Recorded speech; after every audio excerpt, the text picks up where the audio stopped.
యతి centre ఛానల్కి స్వాగతం. యతి centre channel ప్రేక్షకులు చాలా శ్రద్ధతో ఈ కార్యక్రమాలను వీక్షిస్తున్నారు. మీకు ముందుగా ధన్యవాదాలు తెలియజేస్తున్నాను. ప్రతి వారం మీకు కనీసం 3 విషయాల గురించి ఈ ఛానల్లో మీకు తెలియజేస్తున్నాం. ఇందులో ఇంతవరకు గోరా గారు మూఢనమ్మకాలు గురించి నాస్తిక దృష్టితో మూఢనమ్మకాల విషయంలో మనం ఎలా ఆలోచించాలి అనే విషయంగా ఆయన చెప్పే వెంటనే తెలుసుకుంటున్నాం. మనం సాధారణంగా మూఢనమ్మకాలంటే ఇది తప్పు, దాని ఏం లేదు, ఇదంతా ఒకటి థ్రాష్ అని మాకు చెప్పి వదిలేస్తాం.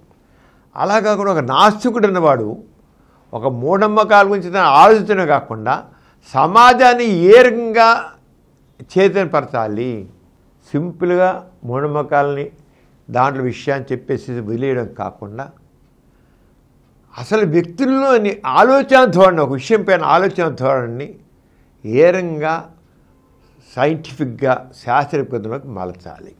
సైంటిఫిక్ నాలెడ్జ్, సైంటిఫిక్ టెంపర్, శాస్త్రీయ విజ్ఞానం, శాస్త్రీయ దృక్పథం.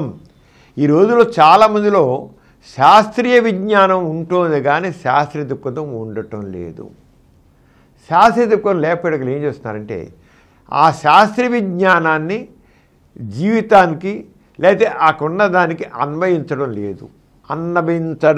అన్వయించడం అనేది లేకపోవడం వల్లే ఇన్ని మూఢనమ్మకాలు ప్రచారం. చదువుకునే వాళ్ళు కూడా వాడు పెద్ద సైంటిస్టు, వాడు పెద్ద ఇంజనీరు, పెద్ద డాక్టరు, బాగా చదువుకునేవాడు, మేధావి అని కూడా అంటారు.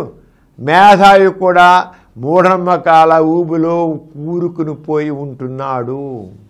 ఎందుకని? విజ్ఞానం ఉంది కానీ శాస్త్రీయ దృక్పథం లేదు. గోరా గారు మూఢనమ్మకాల విషయాల్లో నాస్తిక దృష్టితో వాటిని పరిశీలించినట్లయితే వాళ్ళలో ఉన్న మూఢనమ్మకాలు చాలా తొలగిపోతాయి, ఎదుటి వాళ్ళను కూడా చైతన్యపరుస్తారు అనే విషయంలో ప్రతి దాన్ని ఆయన అలా చూస్తూ వచ్చి సమాజాన్ని చైతన్యంతో చేశారు. మనం ఇంతవరకు చాలా తెలుసుకున్నాం గోరా గారు చెప్తున్న వాటిని. ఇవాళ ఎపిసోడ్లో యతి సెంటర్లో వస్తుంటే ఈ మూఢనమ్మకాలు నాస్తిక దృష్టి అనేది ఈ ఎపిసోడ్లో ఈ రోజున గోరా గారు, ఆ రోజుల్లో గోరా గారు వారం సంఘం అనే ఒక నాస్తిక వారపత్రిక నడిపేవారు. సంఘం అని చాలా కాలం కిందటే. ఈ సంఘం పేపర్లో అనేక మంది రాసినటువంటి మూఢనమ్మకాలకి నాస్తిక దృష్టితో ఆ మూఢనమ్మకాలని ఆయన ఎలా చూశారు, ఎలా చూడమని కోరారు అనేది కూడా మనకు అర్థమవుతుంది.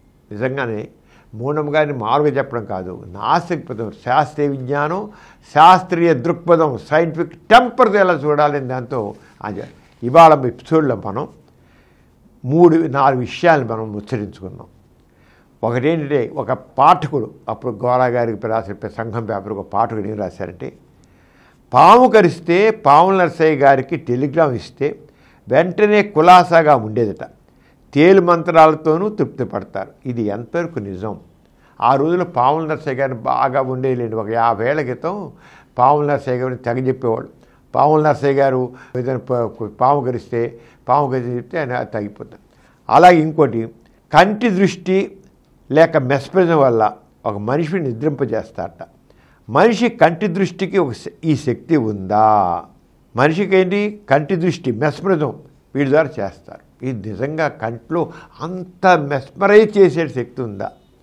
ఏ వస్తువునైనా తదేక దీక్షతో 6 నెలలు క్రమం తప్పకుండా చూసినట్లయితే ఆ వస్తువు తనకు లొంగునని చెప్పు. మెస్పరిజం సత్యం ఎంత? మెస్పరిజం నిజమైతే దృష్టి ఎందుకు నిజం కాకూడదు అని ప్రశ్న. అలాగే రాతిలో కప్పు ఉంటుంది అంటారు. శిలాంతప్రాళమనందలి కప్పును భరించు దయామయుడైన ఈశ్వరుడు నన్ను కాపాడుకుంటున్నా అని అంటారు. ఈ విషయం నన్ను కలతపెట్టుతుంది. నా అనుమానం బాపుద్దని ఆశిస్తున్నాను. రాయి మధ్యలో ఒక కప్ప ఉంటుంది. రాయి మధ్యలోనే కప్ప ఉన్నప్పుడు ఆ కప్పని కాపాడు ఈశ్వరుడు ఉన్నప్పుడు, ఈశ్వరుడు కృప లేనిదే ఆ కప్ప రాయి మధ్య ఉండదు, చుట్టూత రాయే, మధ్యలో కప్పు ఉంటుంది. అలాంటప్పుడు రాయిలో ఉన్న కప్పని ఈశ్వరుడే కాపాడగలిగాడు. అలాంటి వాడు ఆ ఈశ్వరుడు నన్నెందుకు కాపాడు అని కూడా ఒక అన్నారు. ఇలాంటి భాష గురించి గోరా గారు నాస్తికతతో ఏ విధంగా సమాధానించారో చెప్తాం. ఈ 4 గంటలకి గోరా గారు చెప్పినట్టు గురించి మనం తెలుసుకుందాం. ఈ పై ప్రశ్నలన్నింటికి ఒకటే సమాధానం. మంత్రశక్తి, దృష్టి దోషము, మెస్మరిజం ఇవన్నీ అబద్ధాలు. మంత్రశక్తి అంటే లేదు, మంత్రాలకి ఏమీ శక్తి లేదు. ఫస్ట్ ప్రతి ప్రేక్షకుడు తెలుసుకోవాలి. రెండో దృష్టి దోషము, ఎవరి కళ్ళు చెడ్డ దోషాలు ఉంటే దాని అవుతుంది అనేది ఒక వ్యక్తి మంచి పంట పండుతుంది.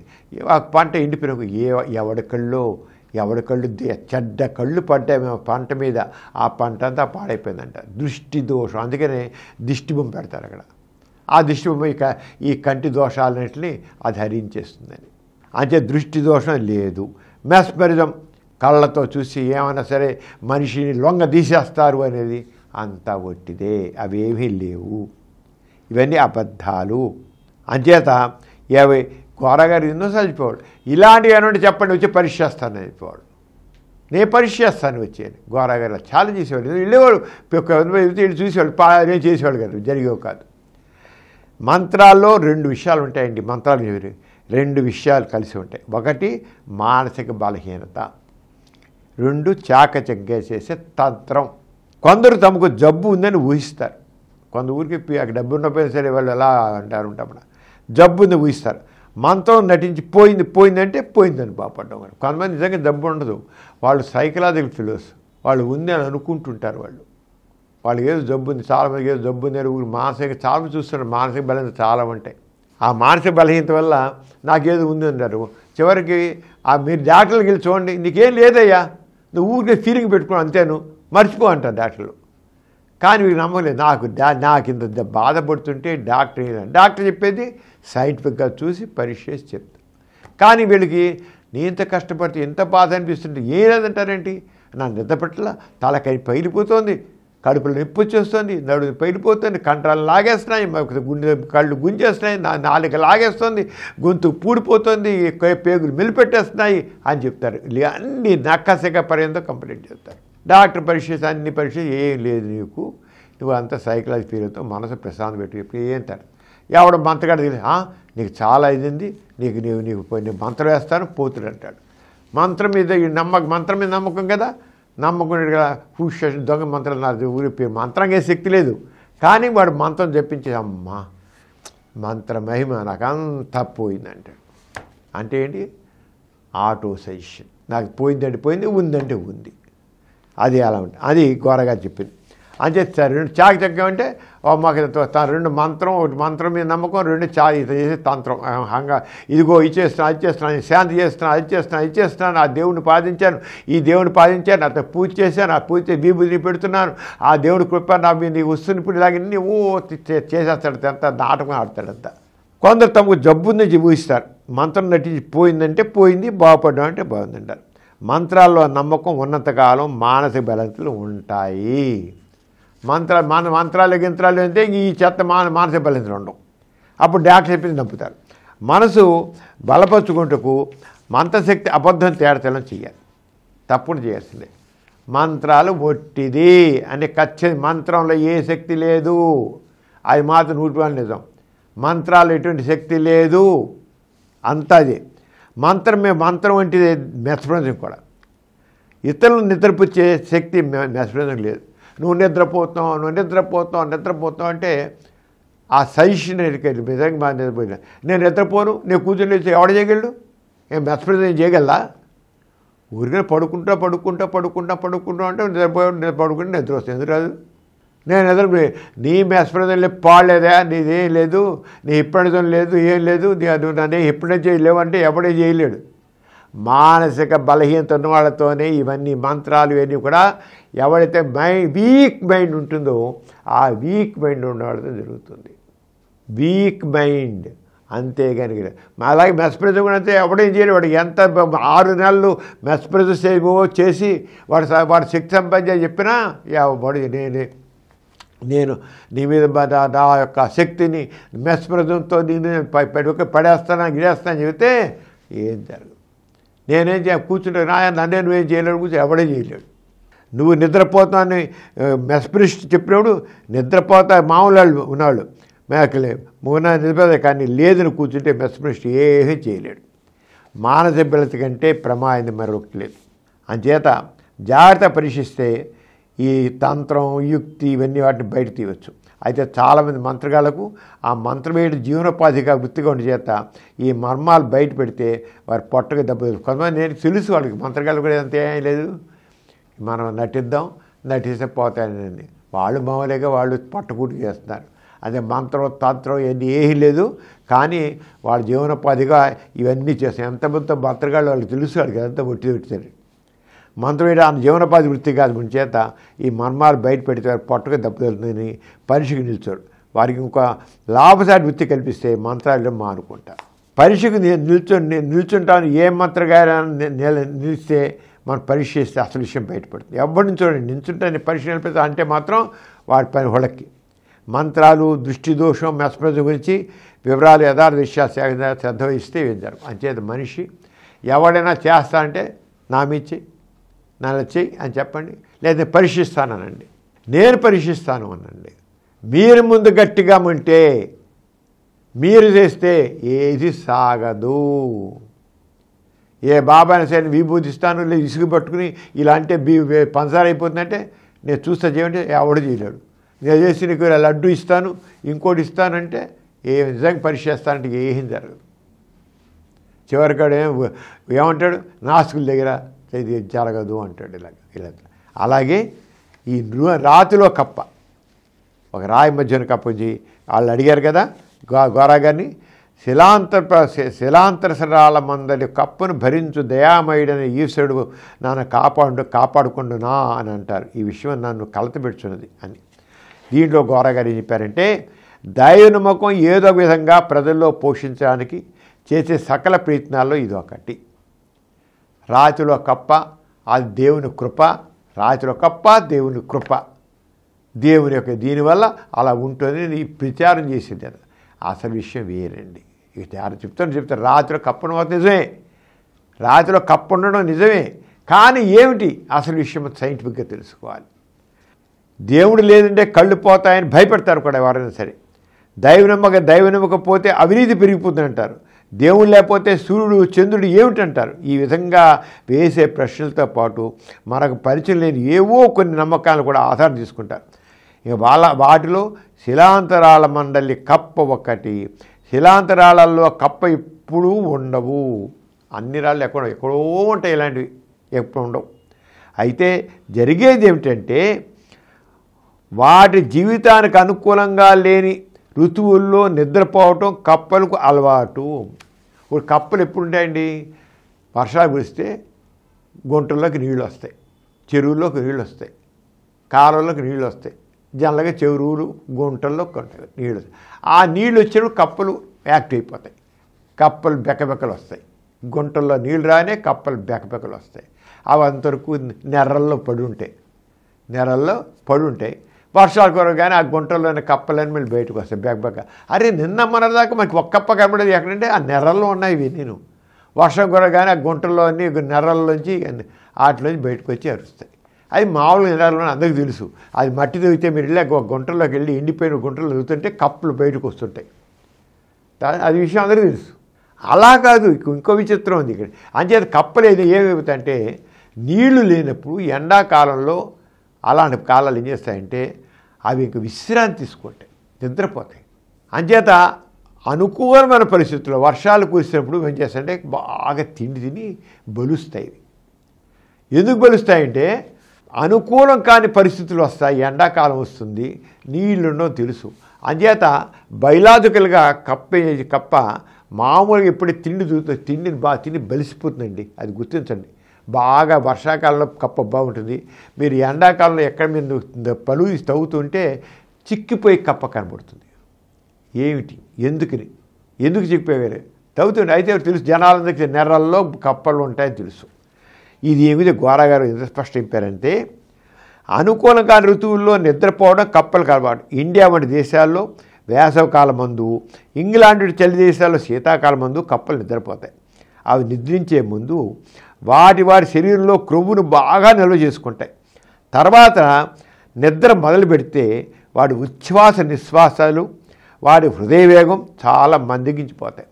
ఎప్పుడైతే నిండిపోతాయో దానికి మెటబాలిజం ఉంటామండి. అంటే శరీరంలో జీవ ప్రక్రియలన్నీ కూడా చాలా తక్కువలో ఉంటాయి. అంటే తనకు కావాల్సిన ఆహారం, కావాల్సిన గాలి అన్నీ తక్కువ చాలా తక్కువతో అవి జీవిస్తాయి. వాటి కోసం ఎక్కువ ఖర్చు పెట్టాల్సిన పనిలా. మనిషి మనం కూడా ఉందనుకోండి, మనం ఎక్కువ పని చేస్తుంటే మనకి ఎక్కువ ఎనర్జీ కావాలి, దానికి ఎక్కువ తిండి తినాలి. మనం ఎంత పని చేయకూడదు, ఎనర్జీ అవసరంలా, ఎంత తిండి అవసరంలా. ఎవడైతే ఎక్కువ కష్టపడతాడో వాడు ఎక్కువ తింటాడు, ఎవడైతే ఎక్కువ కష్టపడితే తక్కువ తింటాడు. ఎక్కువ కష్టపడి బాగా చేయనివాడు ఎక్కువ తింటాడు. ఎందుకని వాడు ఎనర్జీ కోసం ఎక్కువ తిండి కావాలి, వాడికి తక్కువ చేయడం అంతే.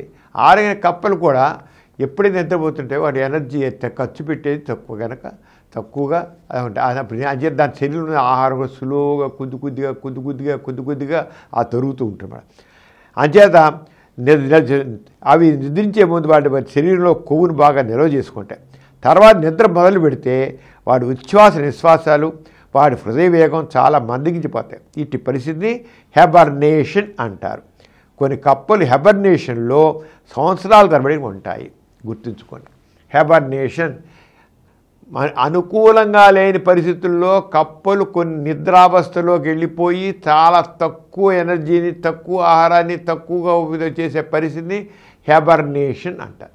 హెబర్నేషన్ చాలా కొద్ది ఎనర్జీ చాలు వాడికి బతకడానికి. కొద్ది ఫుడ్, కొద్ది ఆహారం, కొద్ది గాలి, కొద్దిగా అంతే. గాలి కొద్దిగా ఉంటే చాలు, ఏమైనా చాలన్నమాట. హెబర్నేషన్ అవస్థలో, హెబర్నేషన్ ఆ వర్డ్ మాత్రం గుర్తుంచుకో, బయలాజికల్ వర్డ్ అది. హెబర్నేషన్ అవస్థలో కప్పకు బయట నుంచి ఆహారం, నీరు అవసరం లేదు.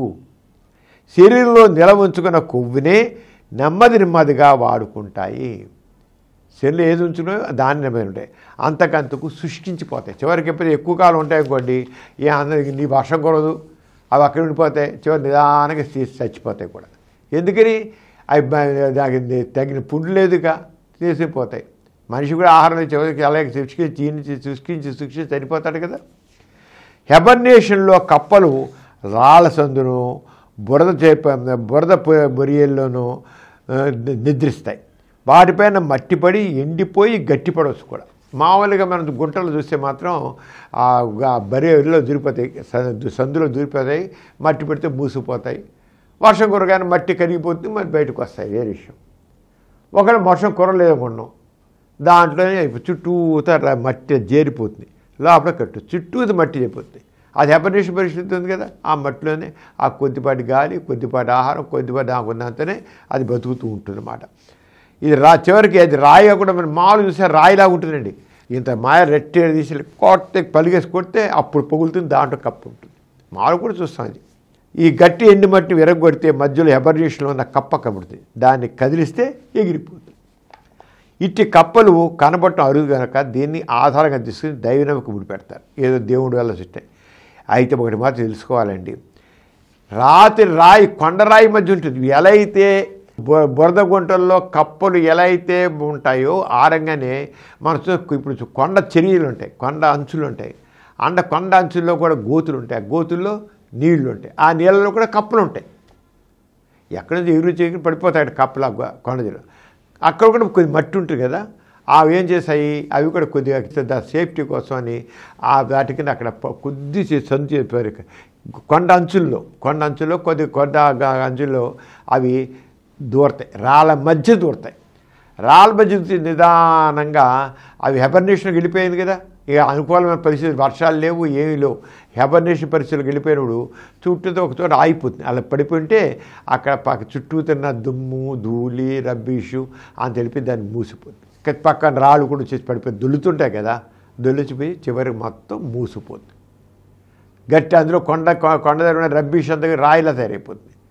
రాయిలా తయారైపోతే ఆ మధ్య కప్పు ఉండిపోతుంది.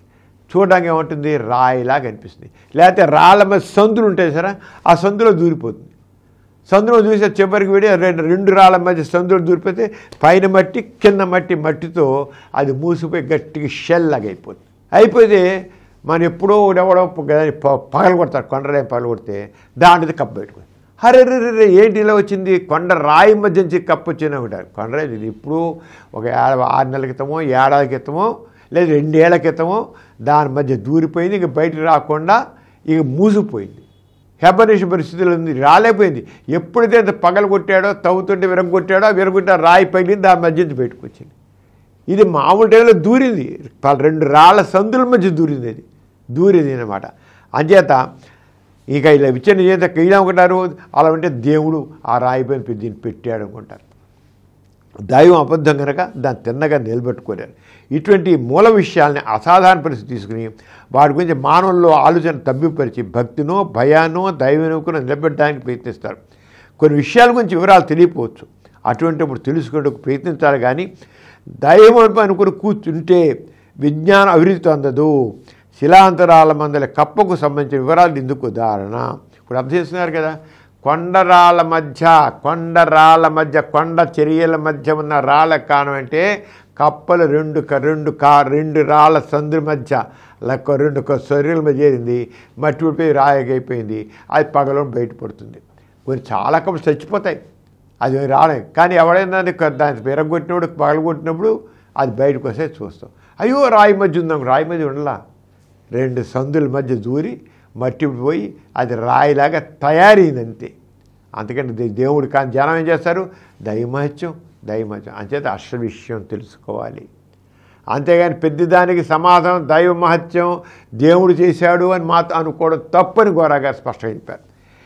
అంటే శిలాంతరాల మందిల కప్పను భరించు దయామయుడని ఈశ్వరుడు నన్ను కాపాడుకుంటున్నా అనే అనిశ్చిత అపకారం కూడా ఉంది. మానవుడు తన కృషిని పెంచుకోకుండా దైవమే నన్ను భరించిన మూఢముఖంతో సోమరే కూర్చుంటాడు. అంచేత దేవుడు ఏదో చేస్తానని దేవుడు లేడు. అంచేత ఇవన్నీ కూడా విషయాన్ని తెలుసుకుని సైంటిఫిక్ అర్థం చేసుకోవాలి. అంచేత ఎందుకు గట్టి రాళ్ళ మధ్య కప్ప ఎలా ఉంటుంది, కొండ రాయి అనుకుంటున్నాం, కానీ ముందు సందు ఉంది, సందు దూరింది, దాని మట్టి పడింది, ఒకటే రాయిలాగా మారింది, సందంతా కలిసి ఒక రాయిలాగా మారింది. అంతకంది హెబర్నేషన్ స్థితిలో ఉండబట్టి అది ఉండగలిగింది. హెబర్నేషన్ కాకుండా మామూలు స్థితిలో ఉన్నట్లయితే దాని మీద మట్టి పడిపోయినట్లయితే చచ్చిపోయేది. హెబర్నేషన్ స్థితిలో ఉన్నప్పుడే ఆ మట్టి నిదానంగా పడుతుంటే అది అలా ఉంటుంది. హెబర్నేషన్ పరిస్థితి కాకుండా మామూలు పరిస్థితిలో ఉండి దాని మీద మట్టి పడితే మాత్రం చచ్చిపోతుంది. అది హెబర్నేషన్ స్థితిలోకి వెళ్ళలేదు కనుక, అంతే కాదు.